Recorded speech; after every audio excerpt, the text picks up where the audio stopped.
title, the Jeff Hardy title. You know what else is my favorite? Any certain way? Upside down and backwards. Kind of like the way John Cena's wearing his title now. Where he doesn't look at the camera. It's always the other way. I'm just happy that he got hair plugs. He did get hair plugs. You see that? He talked about it on the Pat McAfee show. It's a part of the angle. You got to get hair plugs. He's like, I have a problem when I addressed it. Yeah. It's like, he's got probably the best way of looking. Because everyone else would be like, whoa. He doesn't hide from it. No, he's like, it makes him even better. He's like, one of you guys in the... Did you watch? I'm assuming you watched Pat McAfee's show with him on it. I didn't see it, no. No? Oh, my God, I watched it. It was great. I saw, clips or, you know what I mean? That came up, his hair plugs thing. And he turned around and he... said something. He's like, I have all you guys. He's like, all you assholes are the ones that were like, oh, see, it's going ball. It's like one of you could have pulled me off to the side and said, hey, right. But so he addressed that, and he's like, yeah, I had a problem, so I addressed it. Like, that's what you do. I'm like, yeah, I kind of like this version of Cena. he didn't put a shirt on after liposuction like The Rock did. Yeah. What was that? That was in 99, wasn't it? Yeah, I think it was also, again, in the 2000s, early 2000s. Did he again? I know that's the whole reason he had the tracksuit on him back then. Yeah, he was wearing the tracksuit and all that. Yeah, see, he had breast reduction surgery. So great. He's like, he didn't want to end up like Yoko. Yeah. Well, that's a Samoan thing, I guess. Yeah, big dudes. Look at them all. Yeah. They're all huge. They're all Mack trucks. Awesome. Yeah, but... What's up, buddy? It's been a while. It's been too long. Not much, man. How you been? Well, other than still complaining about the world with Charlie, and then also... I'm just existing in it. I mean, we all are, but... Yeah. You though? I like to point things out and be like, what the fuck is this? What are we doing here? Haven't we learned a lesson with this? I'm trying to ignore most of the things because everything seems to be so crazy now. It's like I told Charlie. During the last administration, it was like something would happen every few days. I'd be like, perfect, I'm going to write this down. So by the time we get to the next show, I had a list of 5 talking points, about an hour and a half worth. Now, I have a list. I always start my list. Usually the way it goes, Monday through Thursday, or Monday through Friday really, is my note period. Things pop up, I read headlines, I'll read through articles and kind of research some stuff. I'm like, this, and then just kind of taking things in and out what I'm going to use. Now, my list is done by Tuesday. Right. But then the whole rest of the week goes on. I'm like, fuck, now I got to Yeah. There was a couple of shows ago, I had the list ready, and then Thursday rolled around, and I'm reading through it, and I'm like, shit, this stuff cancels out the stuff I wrote at the beginning of the week. So I had to scrap the whole show and You're redo. cross-referencing. Yeah, I'm like, this is stupid. So now, when things happen, because shit happens so fast, it does. I tell Charlie, I was like, let's just wait on this. Stuff like the tariff thing is I'm not going to comment on this yet because I don't know what, this is. We really don't know yet. Yeah, this is a game of chess, and I'm not sure what's going on. Anything can really happen. I really don't think it matters what administration it is. It's just going to progressively get weirder and weirder as we get older. It is. Because I think modern politics is over. You know what I mean? Modern politics. Not modern. Classic politics is over is what I meant to say. It's over. Here, the showman, the way it was portrayed is over. I think politics is still what it always has been. The difference is now, and no, we're not going to talk about politics this show. This is just kind of where it No, I don't do that. The difference is now, and actually this would be a great segue. Politics back then was very much behind the scenes. You saw what was portrayed was the show they would give you and be like, look, they're very I'm going to debate this and debate this. But I sort of liked that. The whole fucking thing was a machine. Yeah. And it was just two different arms of the machine working together to make the whole thing work. And we were just the schmucks that were watching them pass by. Yeah. Now, everything that was behind the scenes is thrown right out there. Yeah, well, especially now that we live in a modern age of social media and all this stuff. Everything is so quickly produced. Now everyone, including me and Charlie, everyone has an opinion. Yeah. So we're like, wait a minute. The hard part is to not fall into the whole muck of all the opinions and be like, let's see if we can get some factual information before we kind of I think a lot of people are quick to judge. And it's so easy, and we've done it on here. Be like the last one. I think it's human to do that. It is. And the last show we had, I'm like, Katy Perry did not go to space. Like, I'm fucking sorry. She did not, and I was very staunch on that. And then we're like, and then didn't she make a song about being like I don't extraterrestrial? Pretty sure she did. I mean, I'm a space alien now. She totally did.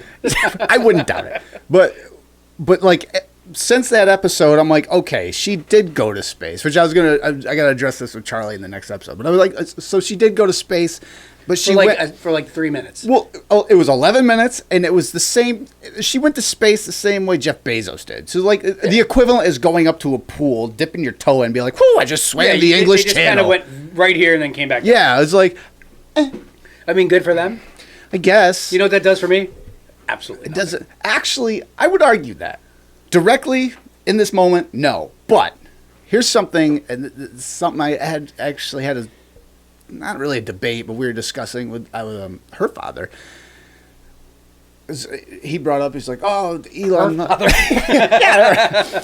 Musk is like an idiot," and blah blah blah. You know, I'm like, he's like, "Yeah, he's firing rockets off and they're blowing up." It's like, yeah, but he said they were going to blow up, and he's specifically testing thresholds for a cheaper, more effective way to go to space. Yeah. Right now, in this moment, doesn't really do much. No. The point is, though, is to make a cheaper and more effective way for easier space travel for everyone. Yeah. That's what this whole, like, this is like the groundwork for I doubt we'll see it in our lifetime. Maybe toward the very end. Yeah, maybe. And we'll be too old to be allowed to do it. Yeah.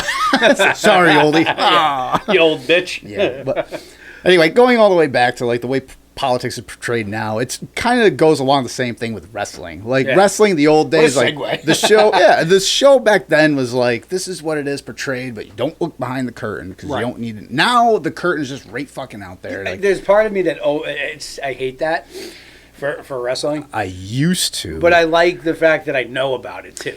I do. I like the fact I know about it, and it's like a catch-22. I like the way Triple H is portraying it. He's like exactly, the fans aren't stupid. So like, why try to hide this shit? Like when I go, wrestling's not fake, you know? Right. I mean, like, no, it's a show. That's we all what know it. Everyone knows it. And now there's still there's still those people out there. Yeah, there's still those people out there that are like, well, this is so fake. It's like, fuck. We know. Yeah. Well, it's like, we know. No shit. Like that is. It's. I look at someone like that. It's like, do you go to like watch Avengers in the movie and just sit and be like, this could never happen in real life? It's like, no fucking shit. Now shut the fuck up and watch the show. Even more topically, like all those people. Like, did you watch Last of Us, the new episode?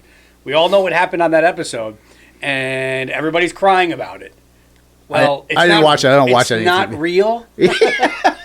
They're just characters based on a video game. Yeah, it's a terrific show, by the way. I actually... I dare say the greatest video game adaptation in history. Really? Oh, yeah. Yeah. Very well done. Award-winning, too. Really? Yeah, incredible show. Maybe, highly recommended. Maybe I probably won't try it, but I just... It's on Max. It's an easy one. No, I actually got rid of Max like a year or so ago, but I just sat down and watched an episode, my first episode, of Black Mirror. Yeah, I've watched a couple episodes because you don't have to watch that. Like, no, and that's why I was like, that's what's cool about it. Yeah, it's you don't have to watch it in chronological order. No, it's not linear. Where you have to pay attention to an ongoing story. And that's like, I mean, like Tales from the Crypt and Twilight. So like, I fucking love those things. Like anthology type things. Yeah. So I'm like, okay, and I've heard like some of my favorite podcasters talk about it, and they talk about like, oh yeah, they, you know, live in the pod, eat the bugs, and stuff like that. I'm like. And I got to get back to that. I haven't seen all of it. Yeah, they brought it up, and the first one I watched was actually one that she said, "Hey, I recommend you watch this one," because she goes, "It's fucking creepy." I'm like, "Okay," and I'm always up for that. Yeah, and it was the one where this like kid is like looking up something online, and then he gets hacked, and then like they make him do a bunch of shit and stuff. It's like, hey, if you don't do this, we're going to release all this info, you know, stuff that could happen potentially in real life. So I watched that, and then the twist ending, I'm like, fuck. I was like, this is a good fucking show. So I was like, okay. I like it when it grabs you like that. Yeah, and I'm not big on TV anymore. Like I just like doing my own stuff. I like making my own shit and whatever. But that was good. Like I really enjoyed that. Yeah, I might have to check that out. Yeah, it is worth it. So back to wrestling. Yeah, back to wrestling. Which is what drew me over here, right? Yeah. WrestleMania. It's actually the whole lead up to WrestleMania. Like, what a not the long term lead up, but a weird lead up in a lot of ways.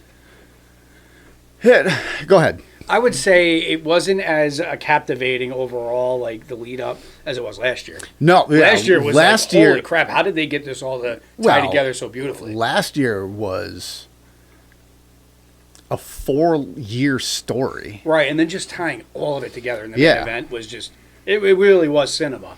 Although I will say there were some awesome things this year. There was awesome things this year. There were some awesome things. Yes, there were. This year was like, it was kind of like one of these things. It was. During WrestleMania. I was like, oh, this is interesting. But I thought night 2 was probably better, marginally.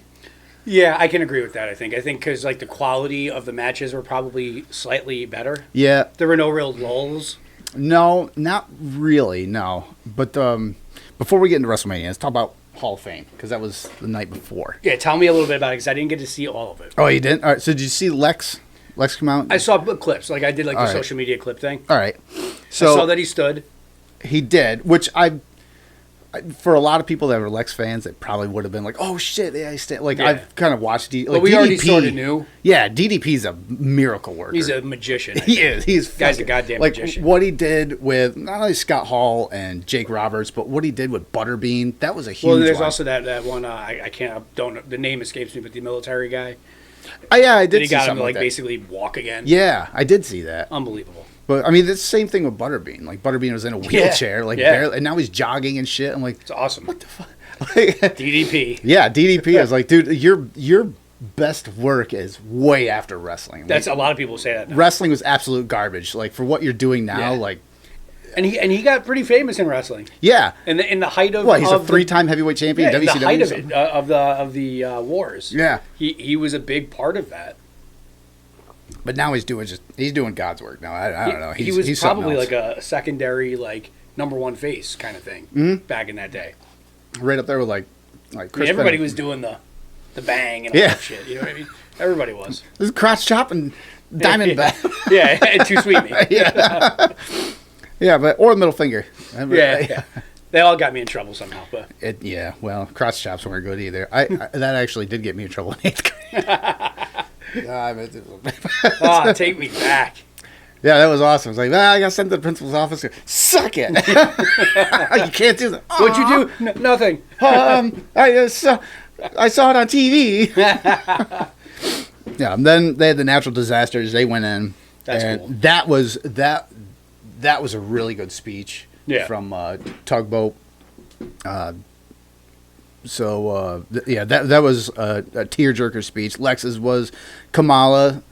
They had his family talk. Michelle McCool, which I was like, was she really a Hall of Famer? Well, or is it because she's married to Taker? Probably. I mean, yeah, probably. And that was during an era when I didn't really watch wrestling anymore. They were saying, I heard, I'm like, not really. No.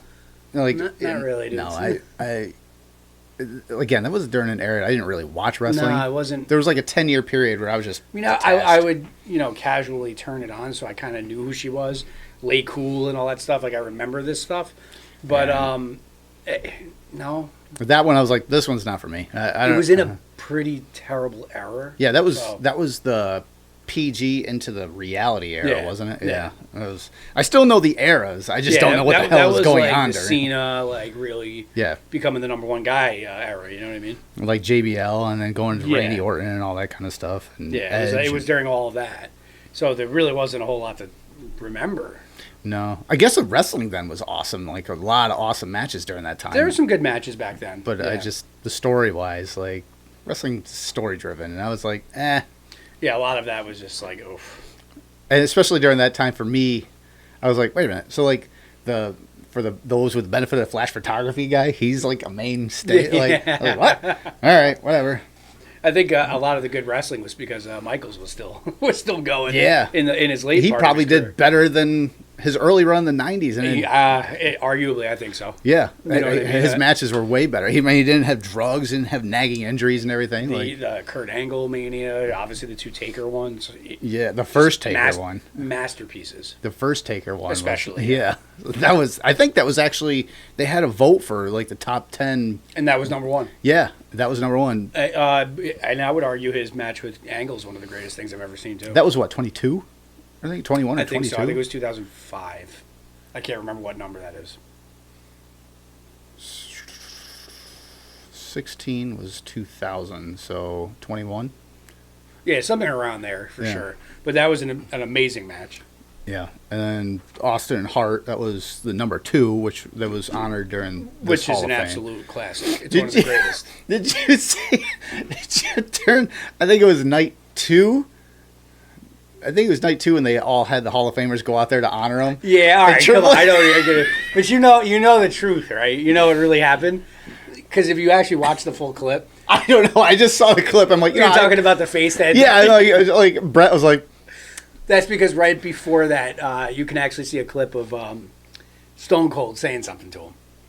So he's reacting to Stone Cold, but it just so happened probably to be perfect timing. I know. And then we know the history of him always like saying 4 out of 10 for Triple H. Yeah. I love Bret Hart because he doesn't give a singular fuck. He does. I mean, to be fair, a lot of shit was taken from him because of fucking Goldberg. Yeah. Yeah. But I understand why everyone's like, oh my God, because it's always brought up. Yeah. And it's almost always brought, like someone else brings it up and then gets Brett going on a tangent. And then everyone's like, because they want it. They want the sound clip. Yeah. They want the bite. But Brett cannot help himself. He was going to bite. Yeah, he's like, he's going to fuck Bill Goldberg. Yeah. And I mean, honestly, yeah, probably. Yeah. Like Goldberg's. And also, I love when he goes in on Hogan. That's the best. Yeah, but Hogan was a real fucking douchebag. Anyway. I mean, he's been consistent. Yeah, in real life. Like I love Hogan as the wrestler. Yeah, the character is fucking awesome. We remember as a kid. Terry Bollea, not a good human. He's a fucking douchebag. Not a good human. Great liar. One of my favorite liars in history of lying. Oh my God, yes. His lies are. We've covered it before. Oh my God, his lies are legendary. I still laugh about the Japan one. About how he worked like 400 some odd times in one. That's just legendary stuff. 412 days a year. Like, that's amazing. It's because when I went to Japan and came back, it was like the time zone difference. I Get out of here. I was like, yes. Legend. Yes, he did. That's a legendary. He said that his most recent thing they wanted him to fight in MMA back in what was it? One of the lies I remember was they wanted him to fight in UFC back in 77 or 78, right when he broke into wrestling. But the UFC wasn't created until I think 1992 or something. It was like the 90s. Yeah, I'm like, no. You know what though? The fans rejected him. And you know what? He absolutely deserved it. Yeah, he did. Yeah, they did reject him, and he really does. Ooh, here we go. What? Well, also tonight is the NFL draft. Oh, okay. And as a New York Giants fan, sadly, we got the guy I wanted. Abdul Carter from Penn State. Oh, I thought you were going to say Abdul the Butcher. No. Fucking A. That'd be cool. You guys are fucked. Okay. And then, well, congratulations for the Giants. I guess. Yeah. They're still pretty bad. At least they'll look good when they lose. Well, the defense is improving, and I guess that's what wins championships. I have been detached from really NFL and MLB. Yeah. Even last year when... I don't know, I just say, last year with MLB, I just sort of myself found it like I was sluggish with it. Yeah. And we got to the World Series. I know. I was like, do I just not like baseball anymore? I'm like, I don't... Because know what it was. Yankees were in the World Series. I'm like... I think it's because it felt like we weren't going to win it. Yeah, I was like, it's not that I don't care. I just never felt like we were going to beat the Dodgers. So I think that's why I kind of just was like, meh. I even actually, one of those games, I went to Fright Fest. So, did you? Instead of watching the game. I went to Fright Fest. I go, I'll catch it at the end. Yeah, I'll get the updates. Yeah, I think that's actually, it might have been the game that they ended up losing. Yeah. Like that was it. Yeah, I don't know. Same thing, but actually it was the same thing the year before when the Niners were in the Super Bowl. Like, I sat here, I think I was playing, Elden Ring or something, and I just had it, on audio in the background. Like, I was just like, yeah, they're there. That's cool, I guess. But But NFL, I kind of I fell out of a few years ago. I still watch NFL. I do enjoy it. I watch the updates on YouTube. Yeah. Like they condense 3 hours into 15 minutes. I'll still always watch the Giants, even though they cause me misery and pain.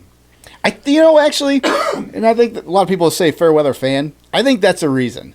Because there's a lot of times I'd watch like Yankees or Niners and they'd lose. I'm like, what the fuck? And it would just kind of like dampen the day. I'm like, I don't want this. At least with wrestling, I get there's like when you're a Giants fan, you've already accepted it. Yeah. So it doesn't dampen my day. It's almost laughable at this point. Oh, I guess that's a better way to look at it. When something hilarious happens, like an interception. See, that's a good. See, it's almost better when your team is bad. Then because then when you win, it's a nice surprise. That's right. Yeah, it's something to cheer. Yay, we won! You're still 3-13. I know, but it was a win. There's always next year. No, yeah, and I just more focused on like MMA and boxing. Yeah. Like I don't know, I think I just appreciate that better. Plus, it's like more. Plus the fact that like UFC and WWE are under the same umbrella, so now I'm interested. Which is kind of cool. Yeah. So anyway, Hall of Fame. Yeah. So Triple H. I heard that went on for an hour. It was. His speech was an hour. Is that the longest speech of all time? Probably, and it wasn't bad. DDP's was long too, wasn't it? It was like 40 some odd minutes. Yeah. This was not bad though. I got to go back and watch it. Triple H's was fucking great. His speech was like start to finish. You're like, man, I wish he'd talk about more. Did he say in this business? Oh yeah, he said it a few times. But he pretty much covers right from when he got started all the way to now. Yeah. He addresses a few things, and that was another one where you get choked up a few times during it. Like he brings up his heart scare a few years back. Yeah. He brings up he almost died. Yeah, I know. Like he said he's like I was on the 1 yard line. Like yeah, he's lucky to be alive. Yeah. Boy, that would have sucked. Where everything would be right now. Who knows? Like, who the hell knows? Because Vince McMahon would have still got, all that would have came out anyway. Yeah. So yeah, like I said. So who would be running it? I don't know. Shane. Fuck. Bruce Pritchard. Oh my God. It'd be just as bad as McMahon. I love you. I don't know. Maybe not. I don't know. But I don't know. But yeah, so all in all, I like the Hall of Fame was fucking. I gave it a 5-star out of 5. Like it was a really good show. It's Triple H. Usually every year there's like one part that's like, and maybe even this year with Michelle McCool. Yeah, but it was short. Like her speech was short, so it's like I'm happy. Thank you, everyone. I gotta go. Yeah, so that's good. So get the hell off the stage. Yeah. You don't deserve this. Like, Undertaker was like, listen, no one really gives. I saw he dyed his hair pretty nicely for that. Did he? I didn't even pay attention. That's what the clip looked like. He had like jet black hair for that. Like, good for you, Taker. Stop it. You're 60 years old. You coming back, Taker? What's up? I hope not. Me too. Like So night 1 of WrestleMania, they had the opener, Jey Uso and Gunther. I liked the match. I thought it was entertaining. I thought the finish was bizarre. Like, you're really just gonna have him tap out in like 2 seconds? It didn't make much sense to me. I understood what they were going for, like the whole he's using his own moves against him, that kind of thing. Right. But then, like, why would Gunther just tap out that quickly? Yeah, made no sense. That and this world beater is just gonna tap. I know. Right? The week before, I think it was the week or 2 weeks before, when Jay was talking, like he kind of brought his energy down to like this darker place. Like, I talked to my mom. It was after he beat his brother up. So like, oh fuck, is he gonna go? And he didn't. He just did his normal shtick. I was hoping he was gonna like turn and they're gonna do like a double turn. Yeah, like and maybe have him join like. We'll get to that, but I text you like before WrestleMania. Yeah. I was like, I think that he's gonna like beat Gunther, join The Rock and Cena, and then I thought Travis Scott. Don't forget Travis Scott. That's later, but yeah. So, but none of that happened, and the only dark thing he did was like the sleeper holder. Like, yeah, like Yeet. I guess it was cool. He won. Yeah, I mean, I was happy for that, and I thought the match was solid. I mean, whatever. Yeah, it wasn't bad, but it was like there were just so many things that none of this made sense that led up to this. I didn't really. Yeah. It was almost like a flat ending to it. Yeah, it was. There were parts of the match though, like overall it was a fine match. There were parts of the match though where it just seemed, I don't know about lazy, but stiff, but not in a hard-hitting way. It was just they seemed stiff when they were wrestling. Like, maybe it was nerves. Probably nerves for Uso. Yeah, because that's right, because he probably knew he was going to win, and it's a big moment. And he's been getting criticized online and stuff like that about not being the best in the ring, and getting winded pretty quickly. And I think being a show opener, especially for WrestleMania, that's tough. Is just as much pressure as being the main event. You're setting the table. Yeah, because it's like if you suck, now people are like shit. Yeah. So, all in all, Gunther's always good though. Gunther's fucking solid. He's never bad. No. I love everything that dude does. He's great in the ring. He's become quite a good promo. Yeah. You know, he's just good. He's got the it factor. And then, like, I'll just touch on Raw a little bit later, but then what he did to, like, Pat McAfee. Yeah, and all that was even like, good TV. What the fuck? It made zero sense. You just came back from commercial. I'm like, what's going on here? Like, it was still good TV. He's yelling at, I love it. He's yelling at Cole, and then it made the Cole look like a badass later. It's like, I'm not going to let a bully fucking push me around. Fuck you. It's like, Cole. Hell yeah, Cole. Hell yeah, he got me cheering for fucking Michael Cole after 20 years. Cole. You rewind the clock like 20 years. Like, fuck, I wish he'd like get fired. Where was this energy when you were facing Jerry Lawler? But yeah, so overall I gave it a 2.5 out of 5. Like right in the middle. I'm like, it wasn't terrible and it wasn't great. It was just right in the middle. Yeah, I would say, I think that's fair. Yeah, then the next one. Tag Team Championship match. The World Tag Team Championship, New Day and the War Raiders. It was just like watching an episode of Raw. Yeah. It seemed strange. The match, the wrestling was fine. Yeah, I mean, all of the guys in the ring are good. Yeah. Like, the wrestling wasn't fine. It wasn't a standout. The wrestling was fine. The story was just to me. We've seen this match a billion times. Yeah. Yeah. Like you said, it was a Raw match, and they just had it again. I don't know why they had to just, like, kind of throw that in there. You know, maybe kind of a let-me-down match. Maybe. Yeah. It was a go-fill-the-chip bowl match. Yeah, exactly. But that one I gave a 1 out of 5. I really didn't even pay that close attention to it because I was just kind of bored. I did because I wanted it to be better. Yeah, I wanted to be better because I actually like the War Raiders. Yeah. Or War Machine, whatever you want to call them. The Viking Experience. Yeah, whatever. But they've been like 4 fucking names in like the last 2 years. The Viking Experience. Because they were they were the War Machine. Viking Express, maybe. No, in NXT they were. On the Indies they were War Machine. Yeah. Then they came in as the War Raiders. Right, and then when they first they came didn't up, give them War Machine because at the time they had that other team called Heavy Machinery or something like that. Yeah. Yeah. Yeah. Which is stupid because the other team was better. Clearly. They Yeah, and then when they got called up, McMahon's like, "You're gonna be the Viking Experience." That's what it was. Yeah, and then everyone like shit on it. Yeah, well, rightfully so. Like Viking Experience. What exactly is the Viking Experience? Is this fucking Jimi Hendrix? Like, what the fuck are we drinking from chalices and going to war with each other and, with French braids? Gimli? Like what? What is this Viking Experience that we speak of? Cosplay of Lord of the Rings. Is Ragnar Lothbrok coming? What are we doing? But yeah, so that was just like, all right, whatever. Next, then the third one rather was Jade Cargill versus Naomi. So rather. Interesting that I actually was happy it did not have the botches I thought it would.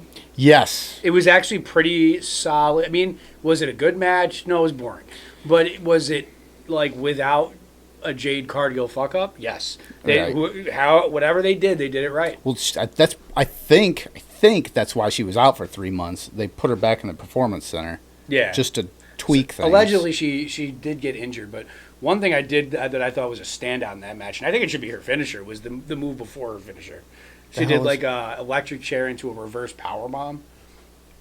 It was just awesome looking. Oh yeah, that's right. Yeah, she and then she gave her her finisher. And the finisher seemed like less. The glam slam. Yeah, it was like less than I think Beth Phoenix. Yeah. Like that's whereas that other move was like, holy shit. Yeah. Yeah. And if you can do it to Naomi, like she's like an average like of all the size of all the women. And Jade Cargill's pretty big. She's fucking beast. Pretty sure she could do that to almost anybody. So this is one where it's kind of the opposite of the New Day and War Raiders. Like that one, the wrestling was good and the story was garbage. This one, I was for the story. Yeah. Like I was like, yeah, let's see what happens. Yeah, Naomi actually kind of started shining through. Yeah, and you know what I mean, like with her heel, like. I thought it was like this is like some weird, crazy ex-girlfriend thing. Yeah, I liked it. Yeah, I was there for you. I was like, oh fuck me. And you know what? Very basic match, but they didn't screw up, and I liked that. Yeah. Because I was thinking, oh no. Yes. You know? Especially I was like, man, they got a lot of. That was actually my thought when they really went with the match. Is like Triple H must have some kind of faith in Jade to put her in a solo match, because that's really the reason she was in a tag team. I think I heard somewhere it was the first female match that had no stipulation or title on the line, like a one-on-one match in maybe 20 some odd years, like for Mania. Really? Yeah, the last one was something like the Cat or whatever. Remember that? Oh, that's great. Yeah, and this is like that was a low bar. You're about to. Yeah. No stipulation and no title on the line. So that's kind of a big spot for her. Yeah, but that all in all, I gave that one a 2.5 too, right in the middle. Yeah, that's right in the middle. Like that was fine. The U.S. Championship, Jacob Fatu and L.A. Knight. Fatu. Yarami. Yarami. Yeah, I love him. That's my guy. I love that. He is. When he came in with the rest of the new bloodline and everything, which all but fell apart, they kept him pretty quiet, and I was like, okay, whatever. And he just stood out. He just ate the camera every time. He's got that look, and his in-ring ability was just, he shines. And the thing is, like, he can talk. Yeah, and when they finally let him talk, I'm like, holy fuck, he just fucking, his personality just he's like it's like real, it's authentic. Yes. It's like, he comes across as like, don't fuck with that dude. Like, yeah, exactly. He's about that. This is like another Haku. Yeah, he's like, this real. guy will fuck you up. I like everything. And then also, like, behind the scenes, he just seems like such a humble dude. Yeah. Like, just a genuinely good dude. He's going to be a huge babyface one day. I think he's the future. Him and Braun Breaker are the future. It ain't gonna. I am waiting for Fatu and Braun Breaker. That rivalry. I hope it's a main event. It should be, because those two guys right now, I see both of them, and like, these two are the fucking stars. Keep them away from each other. Yes. Let this boil for like 2 fucking years. Because they're both young, and they're both amazing. Yeah. I mean, you potentially, this may be a big grab, but you potentially have another Stone Cold and Rock. Yeah. Right there. Because both of them, I mean, everyone in a pro wrestler. Yeah. And Fatu's going to he does all these absurd things for his size. Yeah. The match at Mania, I really enjoyed it. It seemed slow and plotting at first. Yep. But then when it picked up, it really picked up. Yeah. And I thought that the back of the what was it, the LA Knight's finisher? That was pretty cool. Oh, yeah. That was, I was like, oh, fuck. That was good. Even LA Knight, a lot of times you get worried when he does like the one jump to the top. Yeah. Nope. And not only did he do like the German from the top, Fatu goes all the way over. Yeah. Unbelievable. Unbelievable. But yeah, that match was solid. That one I gave a 3.5. Yeah, I think that's 5. Because it was a little slow at first. It was a little plotting, and I was for a little bit. I was like, "Oh man, I hope Fatu's not getting a little tired." Yeah. But nah, they were saving it. They were saving for the end. It seems like to be the trend for wrestling nowadays. Yeah. It's like no, not in AEW. Oh, what? AEW's a video game the whole time through. I try every time I try to watch it, I laugh. Yeah, and horrible. I don't want to be like a WWE mark, but AEW is just fucking bad. It's not good. I want to like it, because I want to like all wrestling.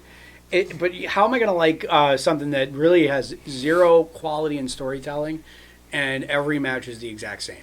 Like, yeah, I wanted it to be like 1998 WWF WCW. Like, fuck, switch. Like, if someone's getting thrown on their head, sell it. Yeah. Don't get up and then also throw the other guy. He just went through 3 tables and glass, and he gets right back up and super kicks him back. Yeah, and then the match is over from an elbow. Yeah. It's a small package. So right winner though with Fatu, he's the guy. Yeah. And now absolutely. I think that I don't know where they're going to go next. Obviously we don't know, but I think that creates a great dynamic.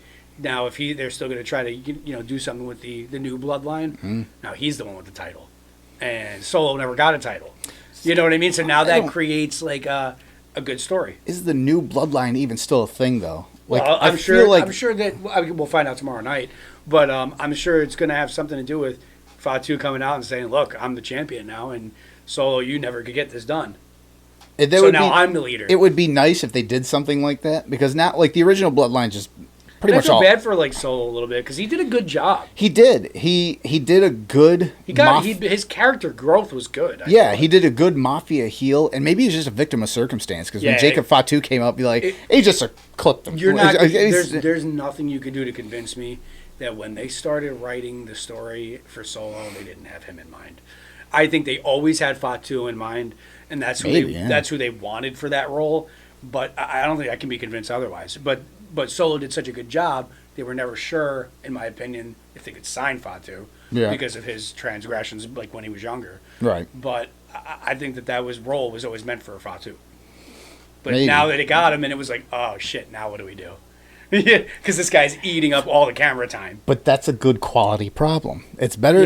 Everyone has problems. It's better to have a good quality problem. It's a good problem to have. Yeah. It's like, well. Because Solo's not bad. He's not. Tom is good in his own right. He got better. His promos got better. Like, Solo's wrestling ability is good. Like, it's good. It's fine. Yeah, it's absolutely fine. Like, he's not Jacob Fatu, clearly. No. But he's not bad at all. He comes from a bloodline that just understands wrestling. And they're all good. Yeah. Basically, except for Loa. But well. but, hey. There's, but Solo on the mic, he got better. And he found his style. Yeah. Just on, again, not to beat a dead horse, but it was a quiet delivery, Jake Roberts style. Yeah. You're going to listen to me. But Jacob Fatu's in your face and just coast to coast, post to post, baby. All gas, no brakes now. So he just kind of he overshadows him. He's just such a G, you know what I mean, when he comes out. He's just so gangster. I love it. So it just, you can't help but I'm all in on your eyes go from Solo to Jacob. It's he just eats up the camera. Yeah. You know what I mean? You got to look at him. Oh, the next one. Rey Fénix and El Grande Americano. I loved it. Just because of what it is. Just because of what it is. For what it is, and it's like that classic awesome heel wrestling, shitbag. Absolutely love that stuff. I thought his come out was cool. I love the fact that El Grande comes out to the American national anthem. Yeah. Played by all Mexican instruments. Unbelievable. It's this is something so simple. It works. But makes it so good. It's what works. Yeah. It's what works about wrestling. And the match was okay. It was pretty good. Fénix is good. Obviously, I've seen him before. Yeah, Rey Fénix is fucking awesome. But Gable is amazing in the ring. We know that. I mean, Americano. I was going to say. You know what? I'm sorry. He just reminds me so much of him. I can't wait until Chad Gable faces. What a match that'll be. Yes. That'll be 100 stars. Yes, it will. That'll be fucking awesome. Maybe one day. Maybe one day. But yeah, that was fun. I enjoyed that for what it was. Yeah. That one I gave a 3.5 star again. Yeah. Because it was, especially for allegedly a replacement for Rey Mysterio. At the end of the day, it was quick. And good for Fénix getting that spot. Yes, Mysterio, absolutely. I would have loved that, but he doesn't need it. He's already a legend. Yeah. And it's nice for Fénix to get his shine. Yeah. And I know there's a lot of people online it's it's kind of bullshit that Rey Fénix lost. And I was I don't think so. None of those guys think that, by the way. It's just internet idiots and dorks. It's just the dorks online that say that. The 1% of wrestling fans. And now that, Did you see Fénix behind the scenes? Crying and thanking Triple H and hugging him? Oh, really? Yeah. Yeah. See, it doesn't, that's the thing is in wrestling, you don't need to win. And it's almost better. I mean, look at the Hendry thing. Well, which I'm sure we'll talk about. I'll give it to that. But because he even said, Hendry himself even said it. He's no, this is exactly what I came here for. He goes, well, how is it bad that I lost? Well, we'll talk about that. But how is it bad that you go and lose at WrestleMania? Yeah, you're at WrestleMania. And like Rey Fénix, what is this? I mean, it's his WrestleMania debut, but he's been with the company for what, a fucking week? And if you followed his career and saw all the drama on his way out of AEW, I'm sure he's so happy right now. Yeah, I know. Like that, but I watched him in El Rey Network when he was wrestling for Lucha Underground. Yeah. Like him and Penta Dark or Pentagon Jr. then. And he's happy now too. Yes. And both of them, fucking A. I can't so wait to happy bring them together as a tag team too. You think they're a solid tag team? They are, but I wondered. I'm glad they're keeping them apart right now. Yeah, but I'm sure that eventually that would be a good build up to either a rivalry, because that would be awesome. Yeah, and they'll work. They're going to kill. Yeah, kill it. Or an eventual tag team, which they've done. They work so well together. Yeah. So that one I gave a 3.5 as well out of 5. The Women's World Championship: Tiffany Stratton versus Charlotte Flair. Tiffany's entrance was cool. Tiffany's was cool, yeah. The match was all right. The match was another one kind of like... I felt like it was okay. Kind of like Jey Uso and Gunther. Yeah, like it was solid for what it was, but it felt flat a little bit. Yeah, it felt like it was just they were moving slow. I wonder if it was because nobody was really buying Charlotte being there. That, and from what I gather, again, this is just internet chatter, like Charlotte was sandbagging Tiffany somewhat. And well, they had like, alleged stuff on camera. Yeah, like on stiff SmackDown, shots. You know what I mean? The whole promo stuff. Oh yeah, that. Yeah. If that's real. Whether it's real or not, that back and forth promo that happened, I think it was a couple weeks before WrestleMania. Yeah. Charlotte looked so fucking lost. Yeah. When Tiffany was just Tiffany mowed her down. And that's why she started doing the childish, you're so squeaky. Yeah. But that's something you do when like you're just you're like, childish. Oh, well, you're a jerk. Yeah, you're just being childish at that point. Like you've got nothing. But she was, you could tell on Stratton's face that it was bothering her. Yeah. Like her face got red and she was kind of, because she's still all new. Right. She's still new. You know what I mean? So you could tell that she was trying to get her scripted promo down. And then that was getting her kind of messed up a little bit. So then she started firing the shots. Yeah, and that obviously like that Charlotte was like, Yeah, because then she looked goofy by saying the whole DM comment. Yeah.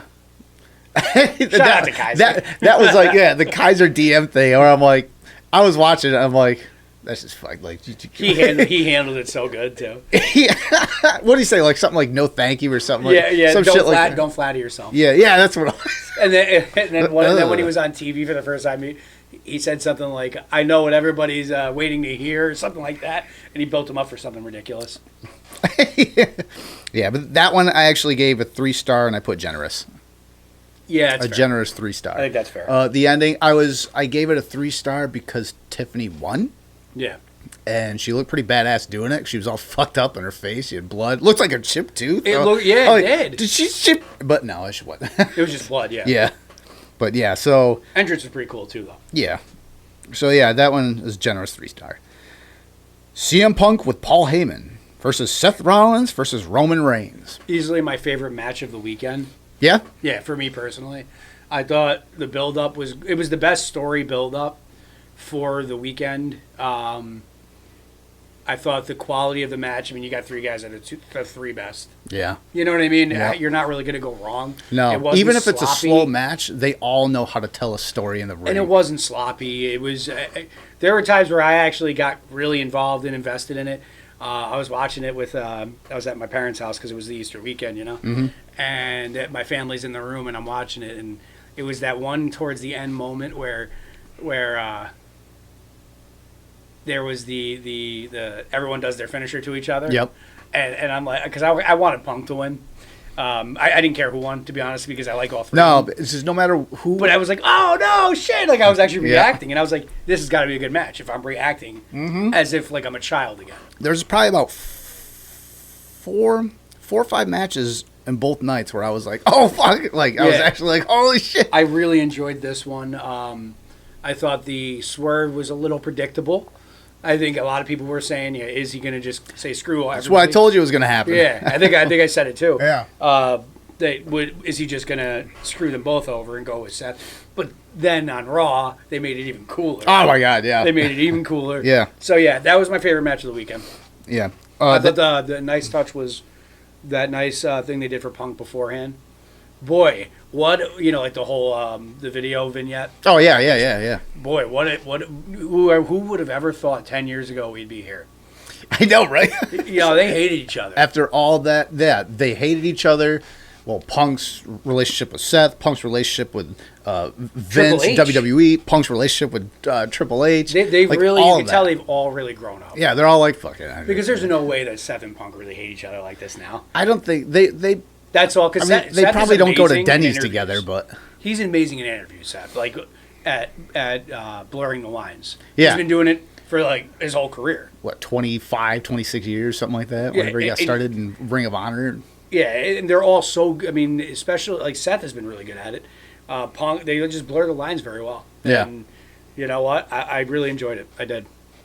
And Roman really in the last 4 years has really found his fucking He's the spot. guy. I mean, he really is the guy. Once they said, you know what, we're not going to script everything for you, and then they gave him Paul Heyman. I think that was one of the biggest things where I was like, heel Roman, Paul Heyman and Roman Reigns and CM Punk don't need Paul Heyman. Neither of them do.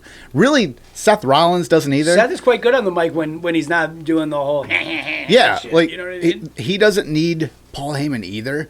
But the way I looked at it before WrestleMania was Paul Heyman's been with Roman Reigns for the last 4 years or so. We already know the whole stuff with Punk. Yeah, it's been there. He's been with Punk, and after this storyline, and if he's with Punk, like, where do they go from there? Like, the most creative thing is to put him with Seth. Yeah, they've already done that. Yeah. And we've already got that.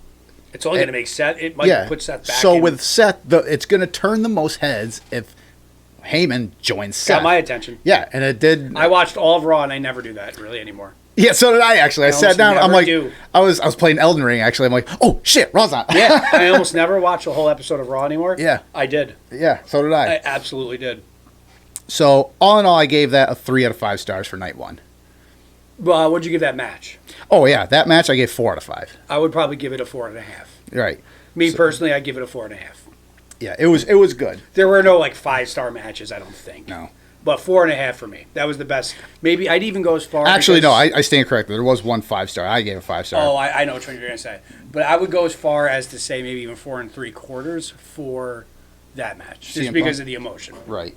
It was good, and the ending captivated me. It wasn't not predictable. Yeah. But it was just done well. It was like watching a movie. It's like I already know what's going to happen, but I want to fucking see what's going to happen. Before we move on, I couldn't help but cry laughing at this one moment. So he does the Paul Heyman double crosses Punk, does the low blow. And then he does the low blow to Roman. Why did he grind it on him? Like, damn, son. Like, you really hate Roman. Roman got the grind. Yeah. Fucking for pushing him. Because he's an abusive relationship. Well, and also, where was he when he got powerbombed? That's right. But it was hilarious that the grinding part. I was like, Jesus. I was like, Paul. Why? Get out of there. Yeah, I think I said out loud, get out of there. You're in there too long. Get out of there. I don't know what this is now. Yeah, so 3 out of 5. Yeah, 3 out of 5 for night 1. So that's fair. Night 2, women's world title. Rhea versus Belair versus Sky. Is this your 5? No. Really? I assumed that was going to be your 5. Nope. This one actually was 4.5. Yeah, this one was fucking awesome. Yeah, this was a very good match. It was way better. I knew it was going to be good. Absolutely fair. I knew it was going to be good. I love Io Sky. Yeah, I love good. Rhea Ripley's awesome, but I love Io Sky, and the fact that they played it the way, because I think everybody had right from the get-go the notion of Bianca Belair and Rhea Ripley are 2 larger-than-life characters. And Io Sky is not that larger-than-life. No. And they played it off on camera just every like week that. They made it look like... Yeah, like, Io, get out of the way. It's me and you. Absolutely. Io, get out of the way. And they played that off right from the get. Like, the first week when I was watching it happen, it's like, that fucking sucks. Because it just felt like that. Like, it wasn't supposed to be. Awkward. Yeah, it felt like it wasn't supposed to be that, but that's how it was portrayed. It was awkward, though, because, they gave her the belt, so randomly. Yeah. It felt like, but the match was incredible. And then, what a way to open the night, too. Yeah. The weeks after that, they kept playing on that. I'm like, oh, I see what they're doing. Yeah. Okay. I got it. But going into WrestleMania, that match, and that was the story. Yeah. And the way Io won it, I was like, fucking awesome. I think she was the right winner after the story they told. I think she's the right person to win the match. Yeah, because the whole match. Look at me now. It was Bianca and Rhea. You counted me out. Just focusing on each other. Yeah. And it cost him in the end. Yeah. Kind of like a Drew McIntyre thing, where he always pays attention to something else and ends up fucking losing. like taking pictures of himself. Yeah. Which didn't happen this time around. Which actually I think is the next match. I thought he did. I thought he said still bored at work. LOL. I think he did. I think he actually took a picture and live. He took a selfie, tweeted, but it didn't cost him this time. Oh yeah, it did not cost. He took a selfie. He did that. I'm like, Well, there it is. Still bored at work. LOL. Yeah. Hilarious. So that one was 4.5 stars. The street fight with Drew McIntyre and entertaining and bisexual Undertaker. Yeah. So good. I mean, I see it. I'm like, as soon as I heard that, it's like, yeah, Rhea called him bisexual Undertaker. I'm like, yeah. Should have never done that. Yeah. Yeah. Solid match. Yeah. Made sense, I guess. At first it didn't in my mind, but then I was like, wait, this was already something that they probably planned from the previous WrestleMania. Yeah. Because the story was there. Yeah. And I was fine with it. It was a good match. It was... They had some good spots, like the DDT or whatever it was on the fucking steel steps. Yeah. Like, I was like, oh, shit, that was awesome. Like, it looked good. There was a lot of stuff like that I was like, all right, this is cool. And then, like I said, when Drew did the selfie with the camera, I'm like, well, he's going to lose. Yeah. I was like, that, and he didn't. He didn't deserve to. That guy has become one of the top. He is a workhorse. And he's also so good as a character now. Yeah. His character's amazing. Him and Punk last year was just some of my favorite things I've ever seen. The only thing I didn't like about that was over like a bracelet. I thought that's what made it so good. I understand like the sentimental value, but a lot of like it's like, yeah, but could you like stole a dog or something? Like, yeah, and what? And then kill it and then make Al Snow eat it? Like R.I.P. Boss Man. Steal his dad's coffin and like just drive off with it. Boss Man's a fucking asshole. Boss Man was a menace. He was an asshole. In his later career, he was a menace. Jesus. No wonder he got hung from a cage. I know, really. He deserved it. Jeez. R.I.P. Yeah, R.I.P. Yeah, so that one I gave 4-star. Yeah, that was fun. No, I like that one. Not the Boss Man matches, but no. I don't think he's ever had a 4-star. The IC match with Braun Breaker, Dom Mysterio, Finn, and that was good. Penta. That one I think was fucking awesome. That's your 5? That's my 5-star. I mean, look at all the guys in it. Yes. And right winner, too. It was, yes. The right winner. Great workers. All of them are fucking awesome wrestlers. Yeah. And, like, the stories leading up to it, like, Penta is new, so he's not, like, deep invested in it, but he's just a fucking awesome wrestler. Yeah, he's just so captivating to new audience. Yeah. I mean, because he looks cool, his entrance is amazing. Yeah. I mean, he's a great wrestler. Yeah, he is. Journeyman now, too. I've watched him, like I said, since he's a Lucha journeyman. Underground. Because I think he's like 39 or something like that. He's a journeyman. So good for him. So yeah, he's... I mean, Finn is always Finn. Yeah, Finn's like, he's another AJ Styles. Yeah, you can't stop him. He's always going to put on an awesome match. Braun, he's the future. Braun's a fucking beast. And honestly, I think Dom is the future too. You know he's such a good character. You know what's incredible about Dominic Mysterio? And we were watching it. I go, watch this pop. I go, you remember a year ago, Dom would get a microphone and he'd put it to his mouth and just fucking couldn't get a word out because they just boo. He's getting to that point the where loudest. They just appreciate him. Yeah, and does he do anything bad? He doesn't do anything different. He doesn't waste any time. No. Like everything he does well. Yeah. Like when he's a shit smarmy heel, he's amazing. Yeah. He's good in the ring. He's solid in the ring.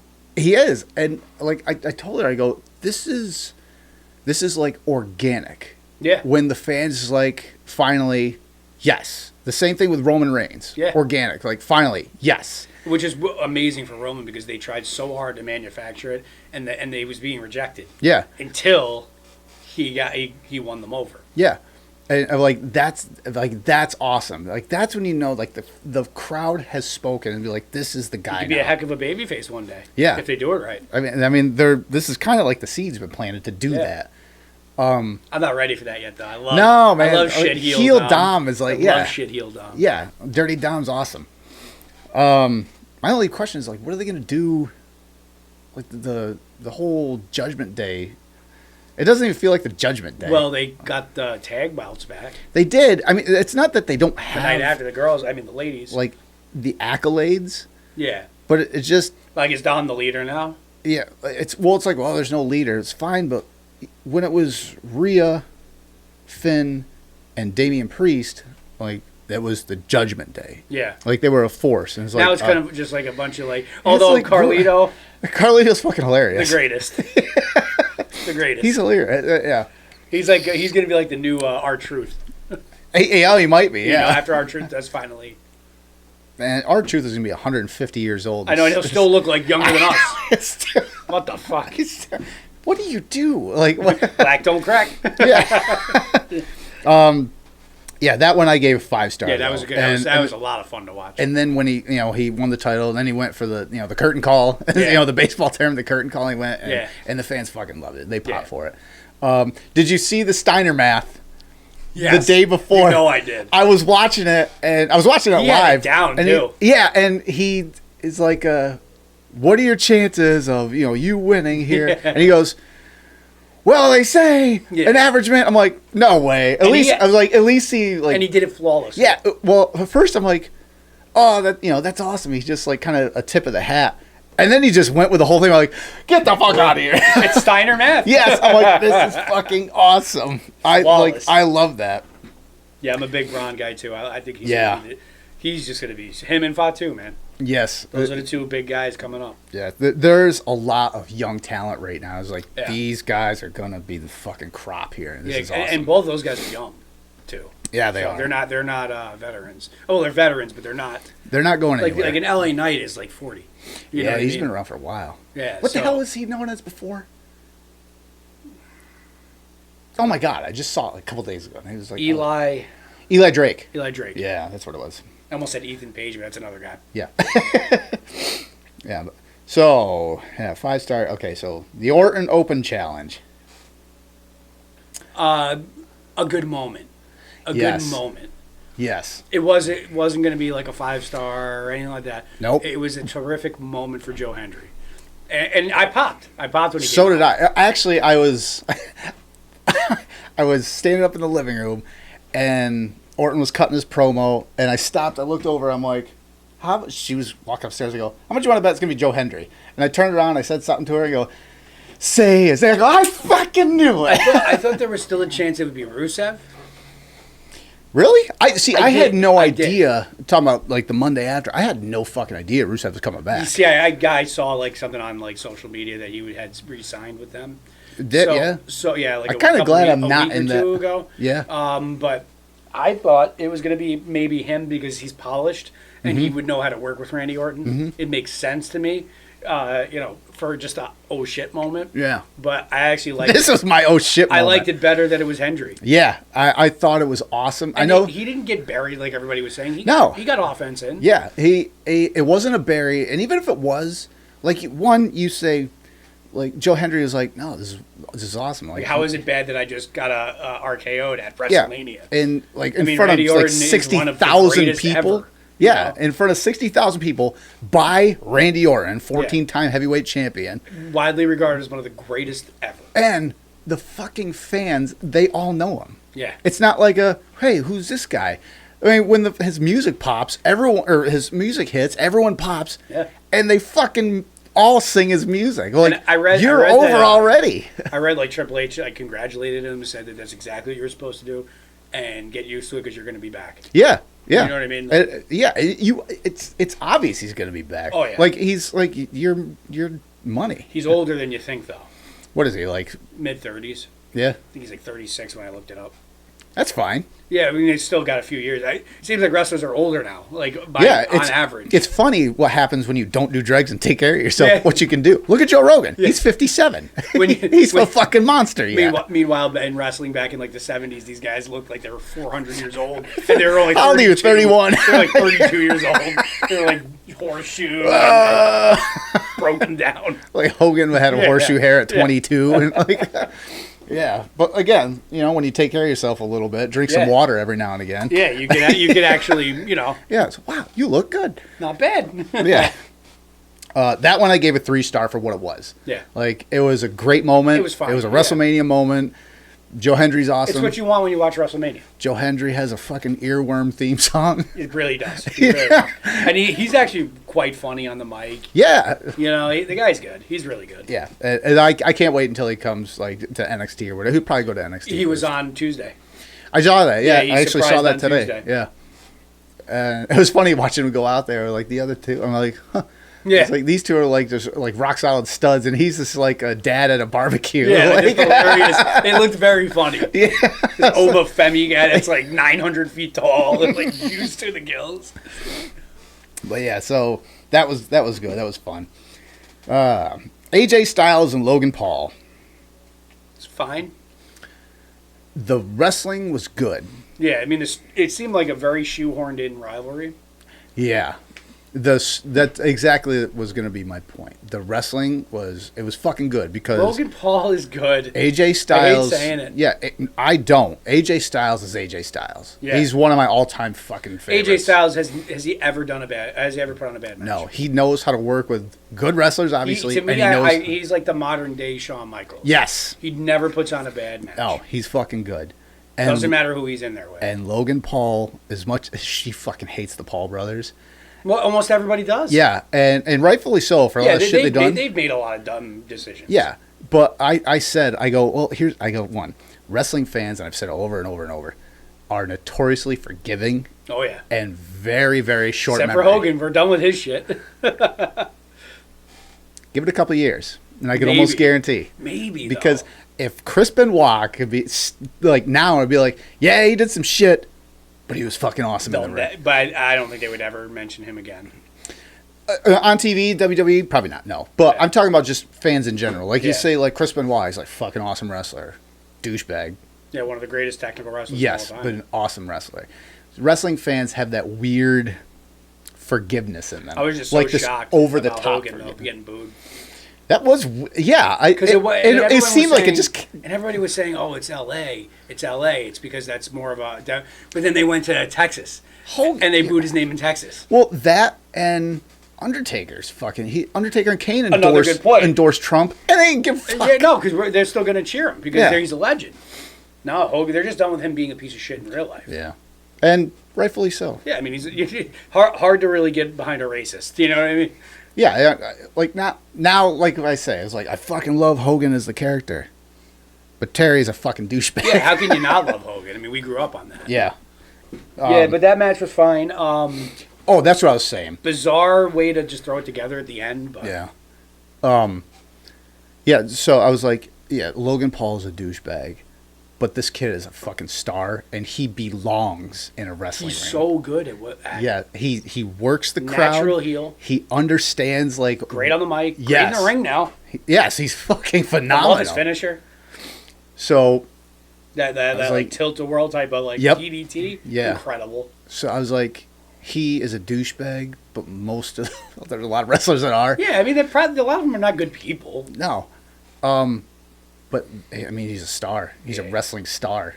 So, the wrestling-wise, it was like 4 out of 5. It was fucking good. It was solid. It was good. The storyline-wise was like a 1 out of 5. They threw in a Cross at the end just for the... Yeah. Keep him fresh. But he also had a really good, like, viral moment. Did you see that? The drone thing? No, Cross. Carrying Cross. Oh, yeah. He had that promo that he did that kind of went viral. Yeah. What was that? The one where it's like, oh, you can't. It's like a work shoot. Yeah. Like a work shoot. That was after the match. It was like the next day or something like that. Yeah, that's right. Yeah, I remember. Yeah, it was like a work shoot. Yeah, carrying. It's like they're trying to figure out what to do with him. I think if they go off of what he just did, it could work. I hope so. Because he's good. Yeah, that's why I said I hope so. The whole package, him and Scarlett, it's a great package. And he's good on the mic. The guy can talk. He's good in the ring. That's the one downside about having so much talent. It's like this is becoming the attitude era again, where you have so much talent, and there's something to do with all of it, start to finish. It's like fuck. Now we got this guy. What do we do with this? It's like we gotta have another show. Yeah. So that one was 2.5. Yeah, middle of the ground, 2.5. Solid wrestling fans weren't really invested in it because the story was like one cool thing was when Logan Paul came out and he caught the fucking drone. Yeah, like he caught it. The drone thing was amazing. Yeah, I was like, huh, what? That was maybe one of the, if not the best entrance of the weekend. Yeah, and it was incredibly impressive. He didn't have a zip line this time. No, That's become a meme in and of itself. Like, it's my birthday present. Checking on the draft here. All right. Actually, the funny thing is the Niners are next. I'll let you know what happens. All right. I'm not that invested. Yeah, it's ironic that they are the next on the clock. Women's Tag Championship. Liv and Raquel versus Vira. I gotta be honest, I have a hard time even remembering the match. Because it wasn't great.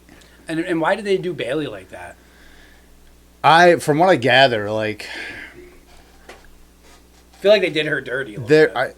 I was listening to Wrestle Talk, I think, a couple days ago, and they brought up that whole thing, and there was a few reasons, but that one was kind of I don't want to say icing on the cake, because you really don't know what's going to happen, but Bailey has like a year and a half left on her contract, and she was asked, like, we're going to stay with WWE? She's like, we'll see what happens. Like, I think it's too bad because she is so good. She is, and like just suddenly they just kind of like why? Especially because we're only a year removed from her Rumble win and title win. Yeah, and like Becky Lynch, though, I'm like, did she really need it? And everything that transpired for Becky Lynch in a 24-hour period, like, she came back out of nowhere, won the titles, went to Raw, lost the titles, turned heel. Like, and I get the Ireland connection thing for the tag team. Yeah, but that's like 1980s connection. Turn on her the next night. Yeah. Now the only thing that'll be cool is if they keep Becky around and she joins the Heyman thing. The only reason I thought is like, well, if she joins Seth and Paul, that'd be cool. I get it. But other than that, like, why? It'd be cool for them. Just the visual would be cool. Especially the first Paul Heyman girl. Yeah. I guess. But I was like, anyway, to the WrestleMania thing, I was like, that had to have been 1.5 for you. That one I gave 2. Yeah, you were generous. Yeah. I don't even remember. I don't remember much about that match because it wasn't. They didn't really. I saw Becky much. And I was like, oh, cool. Yeah, they didn't do much. She won. That's actually one where I think I went in the kitchen and got her drinks. That was fill the chip bowl. I'm pretty sure that's what I did too. I went and got like a Gatorade or something like that. Yeah. So that was 2. Then the WWE Championship: John Cena and Cody Rhodes. That's the Elden Ring sigh. Where do you start? So the match was okay, right? I mean, it is what it was. John Cena working as a heel was... I really enjoyed like the build to it for the most part, minus this whole black cloud of The Rock that made 0 sense. It would have made sense had he been there. If he was the one who came out and not Travis Scott, okay. Fucking Travis Scott. Like, why? Why him? Why did he have such a long entrance? Yeah, absurdly long. Well, listen, wrestling's fake. Okay, we get that. It's a story, but it's still real to me. But when Travis Scott he must have walked out to the ring for like a minute and 30 seconds. Absurdly long. Everything in the ring has to stop for all that time. It was reminiscent of that AEW thing where when Jeff Hardy was coming back to save Matt Hardy, and instead of going to save his brother getting beat down, he's doing his dance on the way down. I was crying. I'm crying. I'm like, yeah. So he walks to the ring so long, and everything has to stop. Everyone's like, well, and then he's got his fucking replica hardcore title, which I hate. And this guy, him. Yeah, it's Travis Scott. Like, why? Because he slapped Cody once? Yeah, like, so why was he even in that spot? That was so, like, completely dangerous to let this guy who was clearly vaping, getting high in the ring. I guess, actually, that was Cody's call. It's like, fucking hit me. And make it, like, not bust my fucking eardrum. Yeah, not bust, like, my whole face open. Yeah, it's like the World Slap Championship. What are you doing? Because that was a fucking hard hit. Power slap. Bam! But that was just so odd. The visual was just so like, why? Yeah, I didn't, and yeah, like you say, the glaring hole of The Rock not being there. Did you hear the reason he gave? No, please tell me because I've been dying. I guess he called into McAfee's show or some show after like Tuesday or something like that. And he said, well, I just didn't really want to be a part of it. Like, he goes, I felt like, I guess the only reason he came back for Elimination Chamber was because ratings. Yeah. Because ratings had started to slump a little. So they came back and they wanted to build something for people to tune back into to watch WrestleMania. So they had him come back. Cody, I want your soul, blah, blah, blah, blah, blah. None of that made sense. Weird. But I was like, okay, whatever. It's The Rock. Let's see what happens. And then the John Cena turn, I'm like, fuck, that's awesome. John Cena turn was awesome. Yeah, and like joining The Rock, I'm like, shit balls. Give me someone other than Travis Scott, this is now we're cooking. Yeah, this payoff is gonna be fucking awesome. Give me a third guy and then isn't one of that. Isn't Travis Scott? It all builds like Cena's cutting his promos. Like this makes sense. He was cooking for a bit. Yeah, I'm like, why? He's treating us like a bad relationship. It's like, man, like what we're saying. I agree with you, but fuck, you're a bad guy. So sorry, Cena. yeah, like that's what he did. So it goes all the way up to WrestleMania, and then Travis Scott comes out. I'm like, okay, here comes The Rock. Here comes. Nope, just Travis Scott. Well, we're still waiting for Travis Scott to walk down the aisle. So he gets down there. The whole thing transpires. I'm like, oh, The Rock's going to come out now. And he never does. And going further, the reason he gave was, I came back, I planted the seeds for John Cena's heel turn and for them to build their story, and now the ball's in their hands. And that's the way he approached it. I'm like, that makes zero sense. But you fucking know wrestling, and you know that's a bullshit thing to do. It makes zero sense. Because then you shouldn't even have come back. John Cena just should have turned on his own. You know that Batman quote? It's like, it goes like, you either die a hero or you live long enough to see yourself become the villain. Yeah. Is that The Rock now? Like, everything you hear about him now, it's like, he really is just self-serving. And I hate saying it, but it's like, Jesus, dude. I think he maybe like 10 years ago or so, put out a whole bunch, maybe 10, 15 years ago, put out a whole bunch of, or was featured in a whole bunch of motivational videos. Because like there was a time in my life I fucking like, what do I do now? So it's like 5-6 years ago, and I just soaked so many of those speeches up. And he was in a lot of those videos, like compilation videos. And then there's a whole bunch of like Jim Rome, a bunch of other things. It's almost like he took all those videos and be like, wow, people are like motivated by me. That must mean I'm great. And maybe this is like completely wrong. I could be completely wrong, but it just seems like he took all those videos, like, look how great I am and look how successful I am.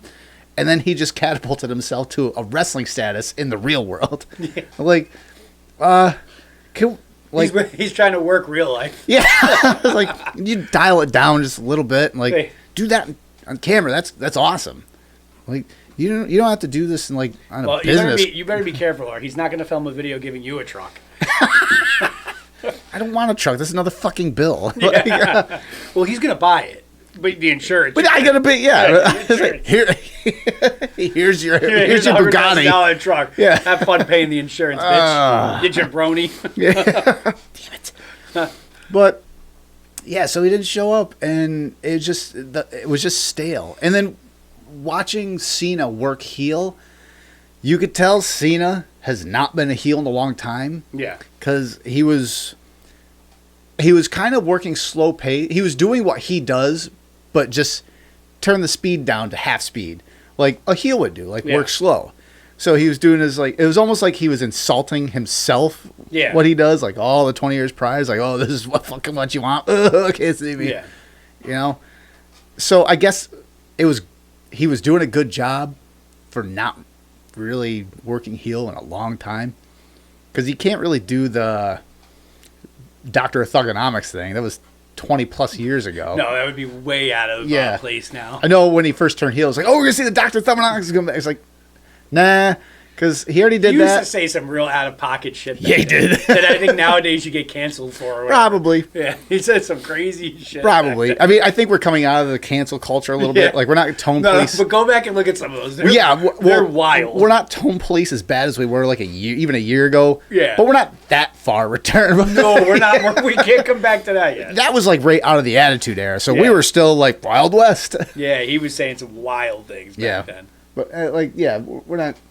We're not going to do the Thugonomics thing again. No, and also just the whole optic of that is just really I didn't want to see it. It's outdated anyway. It's been done. He's done that. And it would be like Stone Cold going back to Stunning Steve Austin. Yeah, it makes zero sense. Why? It's a lost era. There's certain characters that can do that.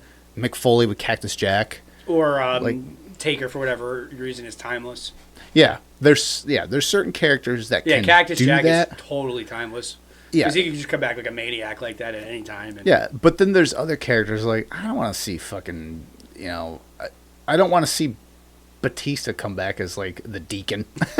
You don't? Because now that you mention it, I kind of do. Where's Reverend Devon? It's like, oh, my brother, testify. Yeah, like I don't want to see that. But yeah, what a weird poll for that one. That was good. Well, random ass poll. It was the deacon. Yeah, I mean, and honestly, he doesn't even look like that. He doesn't even look anything like that anymore. Now he really doesn't even look like a wrestler anymore. But no, he lost a lot of weight. He did. Yeah, at first, I thought he was sick when I saw him. He's really committing to wanting to be an actor. Yeah, like he doesn't want to be typecasting or anything. No, because he is probably the best wrestler turned actor as far as quality acting. Plus, he said he's like it's tiring keeping up with that. Yeah, like keeping up with that body shape. And everything. And plus he's got to be in his mid-50s now too. Oh yeah, actually yeah, or maybe even almost 60. I think he's closer to 60 because he was old when he came in. He was an older guy. He broke in like his late 30s. Yeah, so like DDP. Yeah, there was another one that broke in DDP's late. Older. There's still hope for us. Yeah, there is. I don't know. I think we're both getting in pretty good shape too. I think my back would say like, let's. Yeah, when I get up from this chair to leave, it's gonna be like, oh. Yeah. Actually, just this is a side note. I don't remember how we got on the topic, but she's like, "Why don't you try out for it?" I'm like, "Cause my back would fucking kill." I go 5 years ago, maybe, but after my back injury, I am so skittish. Like being down for 3 fucking months like that twice. Like, yeah. No, that's something that's a young man's thing. Yeah, and I would have loved. In one my crack eyes, at it would have been fun. Well, in my eyes, when I did the seminar with Robbie E. and whatever buddy he had up with him, and they pulled me off to the side and said, "Hey, have you done this before?" And I said, "No." And they said, "You got something." That was enough for me. It's like, to me, in my head, I'm like, I could have. Yeah. Where I would have went, I don't know. Would I even have made it to like TNA? Yeah. Would I even made it to TNA or ROH? No, you would have made it to St. Maybe. Johnsville. Yeah, man. Fucking maybe even Johnstown. Yeah, you never know. But that was enough for me to be like, there's established guys that have been like, you've got something. Yeah, I'm like, that's good for me. Yeah. There's still something in the back of my head, like, but. You know. and then your back's like, no. And then I do this one too many times, like, yep, that's right. My neck too. That's right. Yeah. So that one I gave a 3-star, because I'm like, well, it was the payoff to his story. If The Rock came out, Travis Scott didn't come out, and it just made sense at the end, it probably would have had maybe a 4-star. Yeah. Because I mean, it was John Cena versus Cody Rhodes. And it's funny how like the fans fucking turned on Cody Rhodes. I know, and I like Cody. Yeah, so do I. I feel bad for him, but I'm like, but then John Cena using that and be like, you fucking cheer him 2 days ago. Yeah. Now you're booing him now. I was like, this is exactly what I'm talking about. Cena's just fucking good at what he does. Good. He's good at what he does. He's good at just off the cuff. I can't wait until Peacemaker season 2. But so yeah, it was okay. Like overall, I gave Night 2 a 4-star. Because it started off fucking hot, like 4.5, 4, 5-star, and then it just like kind of a couple of weird decisions towards like the Joe Hendry was like the end of that. It was the end of like the excitement. Yeah, and then after that, like the AJ Styles match, I'm like, and then the women's tag title match, nobody cared. I can't even remember. And then the deflated John Cena and Cody Rhodes thing, I'm like. And then Stone Cold running into it. Dude, I'm like, yo, he really crashed. My man crashed. He had a couple Steve Wise. He must have. He must, because he got off, and then like there's a still of him turning around, walking in with his stupid fucking smile on his face. He's lucky no one got hurt though. He is, especially if he was drinking before. Yeah. Think about how bad that, because Nick Khan was out there. Nick Khan got up. He's like, "Hey, the fan. Are you okay?" But I will say, I watched because I didn't really pay much attention to like him like hitting the guardrail and then a woman getting knocked over, and then like online shortly thereafter, like, "Oh, he ran into a woman." I was like, "He did," and I watched a video. I'm like, "Oh shit, a woman fell." I'm like, "Wait a minute," and I watched the video again. I'm like, then I watched the video again. I'm like, she fell like fucking LeBron. Yeah, like he flopped. Yeah, well, it was that like he hits the guardrail or the barricade. The barricade moves back. Then there's like a 2-second fucking pause, and then she goes back and like, oh fuck off. Yeah, like get out of here. The funniest thing, if you actually catch it, there's an image of it, like the aftermath of it with him looking over, and there's a woman, just a fan. Off the, did you see that? He's just like, what the hell's going on? Is this real? The face on that woman put me in tears. Somebody that was good. Someone brought up a point though where, and I 100% agree. I'm like, yeah, bullshit. Stone Cold shows up. He drives to the ring. First off, he fucking doesn't go up the ramp. I think he meant to go around like there, and then he goes and he looks. He's like, "Fuck!" And he needs help backing up. And he goes up the ramp, rides around, hits the wall, knocks like LeBron over, and then he gets out, reads the numbers. Like maybe we don't need the 4-wheeler. Yeah, well, and then he reads the numbers for the attendance of the 2 nights, and then he leaves. Yeah, and then he leaves. That was it. And I'm watching it, and I even thought this like after that. I'm like, so. You show up to read the event, the attendance, but you couldn't fucking show up last year when it would have made 100% sense for you to come down and stun The Rock, the one fucking person that should have come down and stunned The Rock. Instead of Taker. Yeah.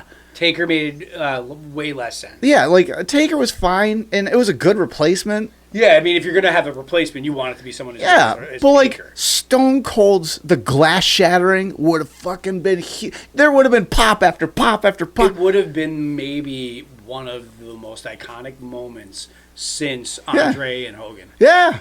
It would have been iconic. There's iconic matches, and then there's moments. That moment would have been and as that would have been as Hogan slamming Andre. Absolutely. It would have been up in the That would have been a moment.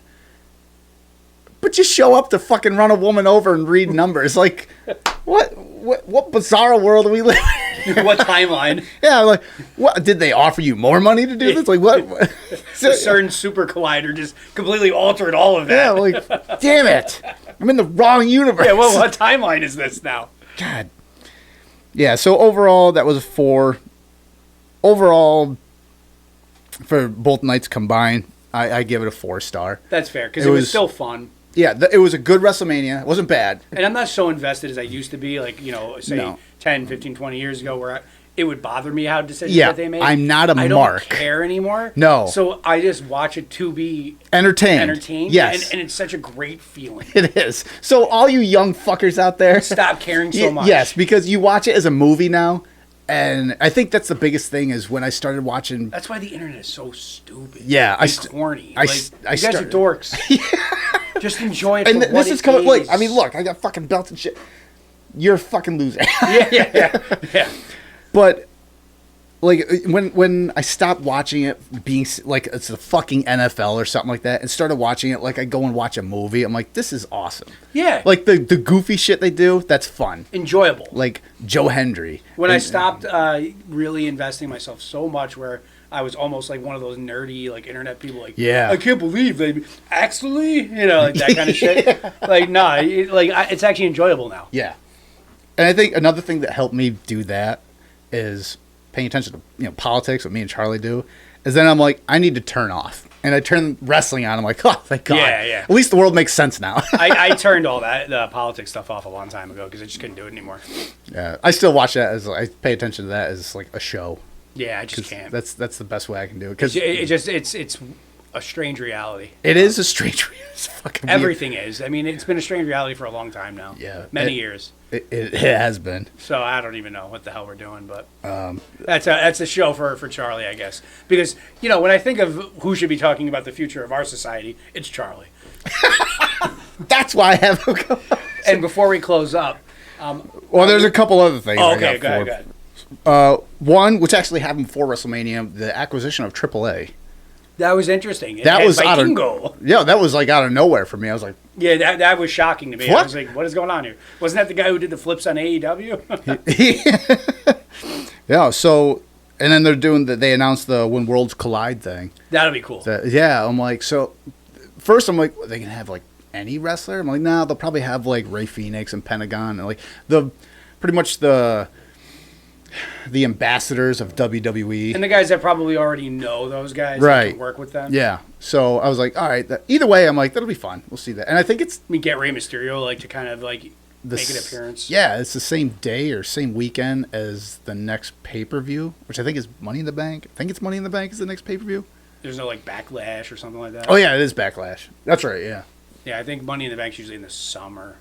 No, I think it is Money in the Bank because it's in June. Already? Backlash is like in a week or 2 weeks. It's like May 10th, which I thought was like, wow, that's quick. But they are doing them quick now, it seems. Yeah. But either way, it's in June, and I think it's like one show after another, like maybe 2 in the same day. But either way, I was like, all right, that's going to be cool. And then Raw happens, and Cena comes out during Raw, cuts his promo, which is a good promo. You know, he starts with the same thing he started with Friday before WrestleMania. He's like, winners write history. And he goes off talking about whatever. He just always does a great promo. Yeah, and he brings up the numbers on the screen. He's like, this is the only number that matters. And it's like 36 or whatever it was. And he counts down the dates. And he's like, I have 27 left, whatever it is. It is Backlash. Is it? May 10th. Yeah, Backlash. But the one after that is the... Battleground.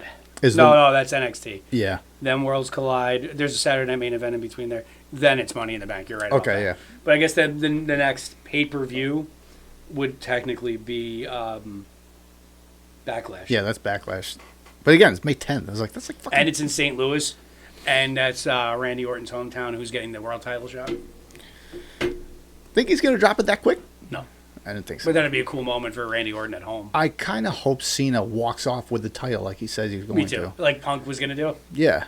That'd be awesome. But yeah, so let's reset it. So that's then, awesome. Well, I'll get to that, but then Orton pops up in the hard cam and his head comes out like, that's awesome. Cool. That was good stuff. Yeah. So and then he gets the RKO and Cena's like, oh shit. Like, oh man. So that was cool. Sami Zayn returns. Cool. Had a weird moment where he kind of teased a heel turn. While staring at him. Yeah, he's like staring at him like this. I'm like, that's telegraphing that pretty. I love like good guy Sammy though. So do I. He's like he's genuine. He's like this guy's fucking awesome. He's so good on the mic. He really you believe in him. Yeah. I like him a lot. So then, but it just turned into a big yeet celebration. He yeeting all over the place. They're really yeeting all over the fans. All over the cabinets, all over the tables. Yeah. Yeeting everywhere.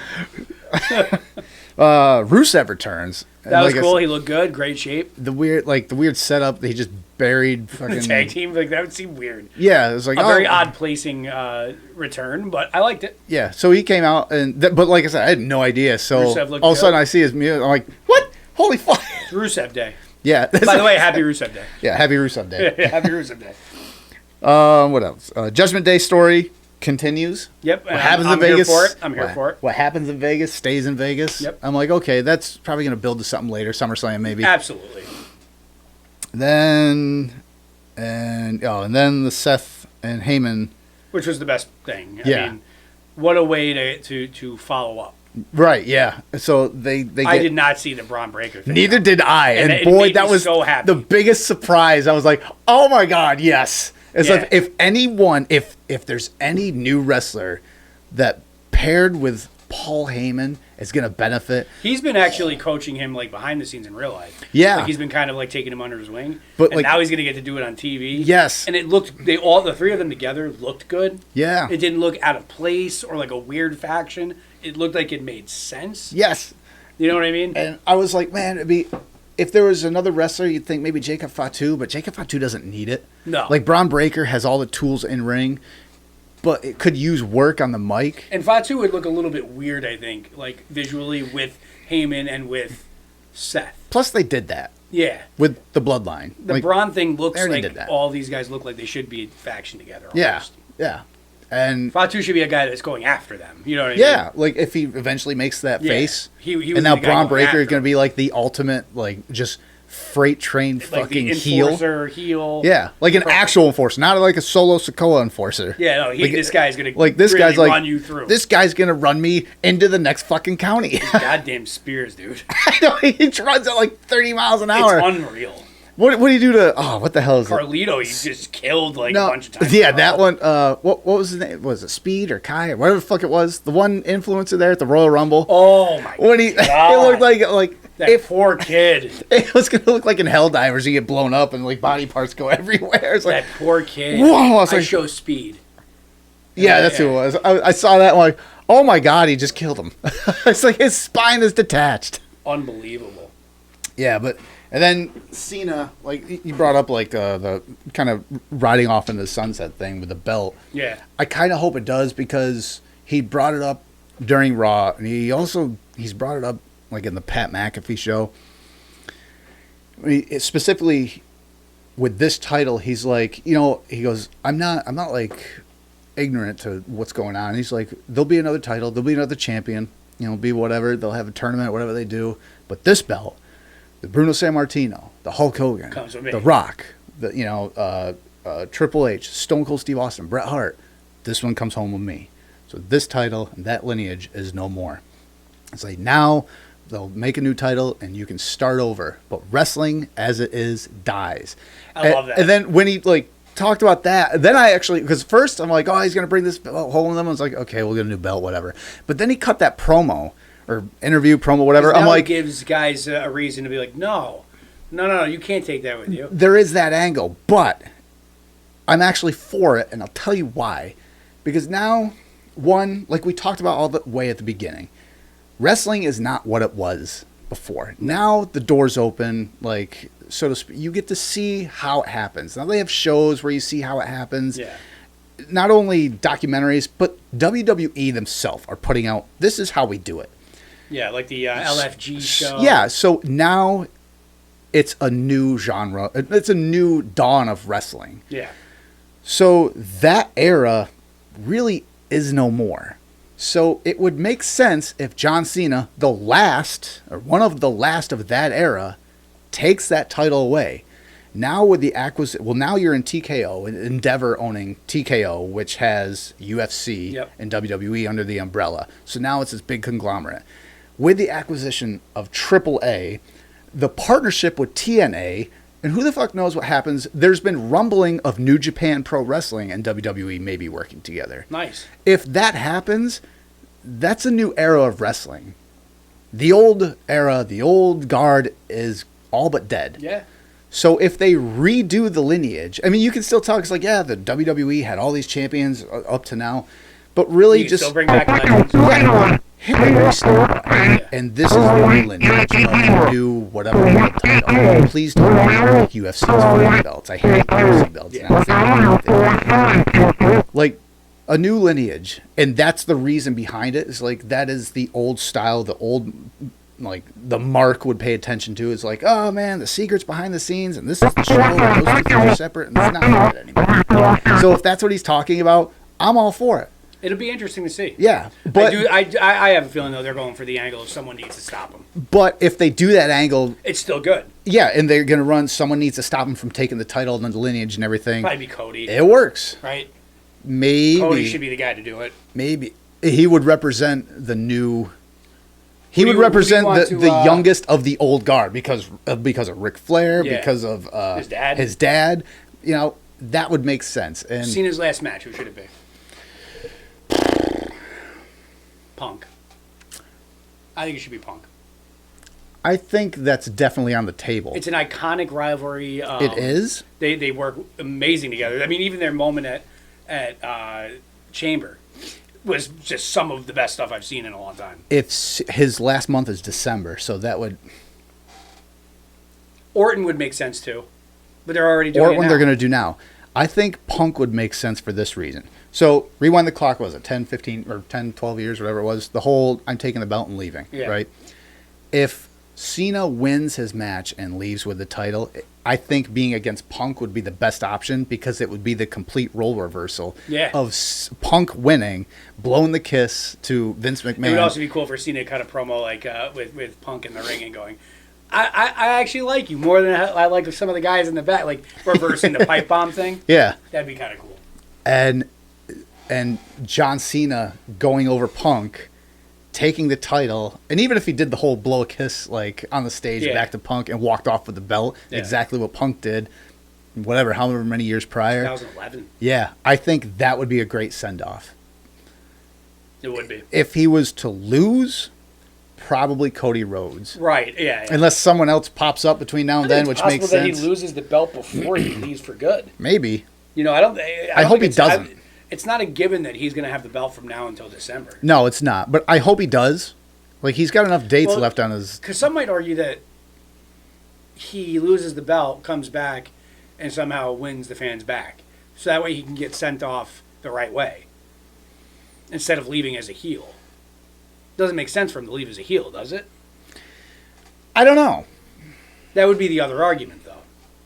See, that one I don't know, because I think he's reached the point in his career where it doesn't matter whether he's heel or face. Like Triple H. You kind of want to see Cena get sent off the right way. Yeah, you do, because he's historically a face. And honestly, like all the shit that he had to take from fans over the years, you kind of want to see everyone say thank you, Cena, at the end, and that's it. Yeah, but they are now.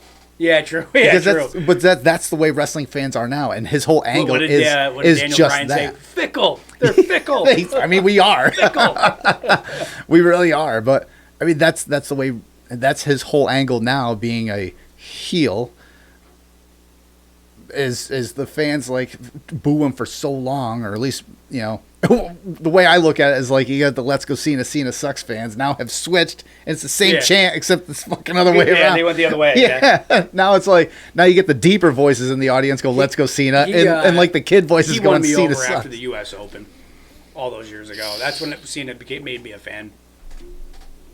Well, over in when he came back when he won the U.S. title. And he was doing the Cena U.S. Oh, Open. and was it 17 or 18, something like that? Even way before that. Oh, I think it was like 13 or 14. Really? Yeah, because that's when him versus AJ, him versus Kevin Owens. That wasn't 13, 14, because AJ came in 2016 at the Royal Rumble. I think that was like 17. Whenever it was. That's when he started really winning me over. Yeah, because that was when he cut the promo against Roman Reigns. Yeah. Come on, John, do your job. I'm here because you can't do your job. Yeah, it's a promo. It's called a promo. You're going to have to learn how to do it. Shut up. Yeah. And I think that was his response. Then after that, he got his teeth fixed. That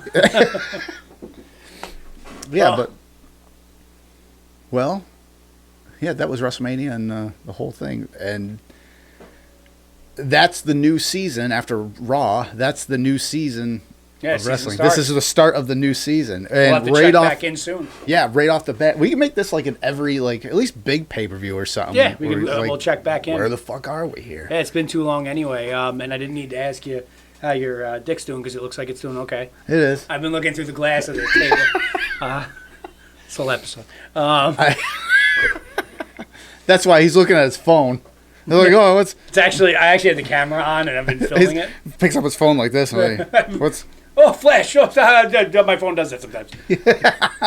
Oh, it's a notification when the NFL draft. The draft. Yeah, convenient. The draft. All right, man. I'm out. All right. Well, until next time, pay attention to wrestling, and I don't really care what's going on in the draft and everything. I was just detached from football. But I got nothing. Bye. Bye.